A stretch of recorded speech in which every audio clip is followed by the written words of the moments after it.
안녕하십니까 여러분, 필립입니다. 이번 영상에서는 조선일보의 김아사 기자님께서 작성해 주신 전기차 부품 40%가 줄기 때문에 인력 조정이 불가피하다는 내용의 기사 읽어보도록 하겠습니다. 9일 스탈란티스는 내년 2월부터 미국 일리노이주 벨비디어 공장 가동을 중단하기로 결정했다고 밝혔습니다.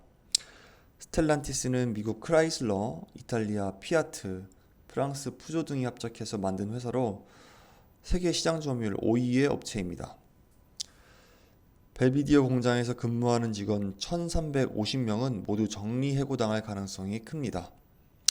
이에 스텔란티스는 코로나 확산과 반도체 수급난 같은 부정적인 요인이 있지만 가장 큰 영향은 전동화와 관련된 비용 증가라고 이유를 설명했습니다. 스탈란티스는 2025년까지 약 41조 원을 전기차 전환으로 투자할 계획입니다. 이 재원 마련을 위해서 기존 공장 폐쇄와 일부 해고가 불가피하다는 것입니다. 전기차 전환과 맞물린 세계 완성차 업체의 구조조정이 확산하고 있습니다. 전기차 시대에 살아남기 위해서 설비 증설, 교체에 대규모 투자 자금이 필요한 완성차 업체들이 선제적으로 비용 절감에 나선 것입니다. 현대차그룹은 노조의 반대에 부딪혀서 인력 구조 조정은 물론 전기차 생산을 위한 라인 전환조차 표류하는 상황이라고 합니다. 글로벌 업체들을 살펴보면 스텔란티스는 1350명 해고, 벤츠는 3600명 감원, 포드 3000명 감원, 폭스바겐 5000명 감원, 르노 2000명 감원, 이처럼 모두 다 구조조정을 거치고 있는 상황입니다. 전기차 전환에 따른 인력 구조조정은 불가피하다는 게 자동차 업계의 공통된 인식입니다. 3만여 부품이 들어가는 내연기관차와 비교해 볼 때 전기차의 부품 수는 40%가 적습니다. 차량을 조립하는 데 필요한 인력이 크게 축소될 수밖에 없는 것입니다.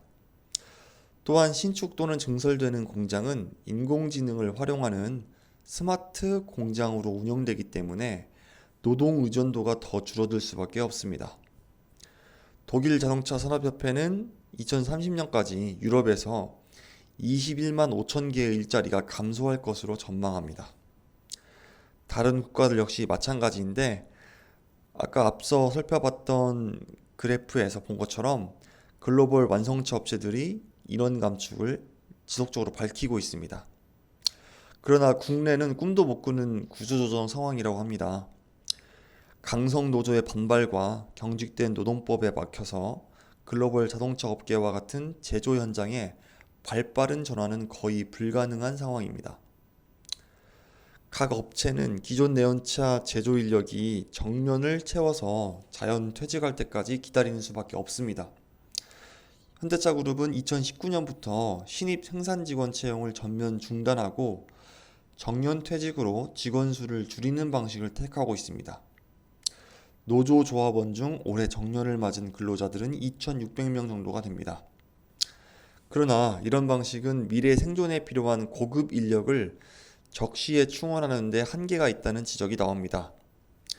현대차의 생산 기술 정비 인력은 전체 직원의 50%가 넘지만 즉 연구개발에 필요한 R&D 직원은 20%가 채 안 된다고 합니다. 소프트웨어 인력 10,000명가량을 충원을 목표로 뛰는 완성차 업계의 현실과는 격차가 큰 것입니다. 문제는 이런 인력 조정을 위해선 노조 동의를 필수로 거쳐야 한다는 것입니다. 이 과정에서 회사의 효율성 향상은 고려되지 않고 노조의 안전만 고려한 주장이 나오는 경우가 생깁니다. 실제 노조는 올해 있었던 임단협 과정에서 자신들의 정년을 연장하고 생산직을 더 뽑자는 주장도 했습니다.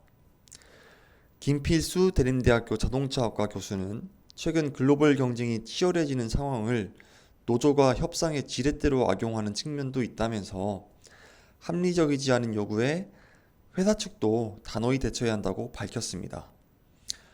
네, 글로벌 전기차 시장이 앞으로 더욱 경쟁이 심화될 예정인데 이 상황에서 우리의 대한민국의 내수를 책임지고 있는 현대자동차 그룹이 앞으로 어떤 식으로 구조 조정을 할지도 좀 중요한 이슈가 될 것입니다.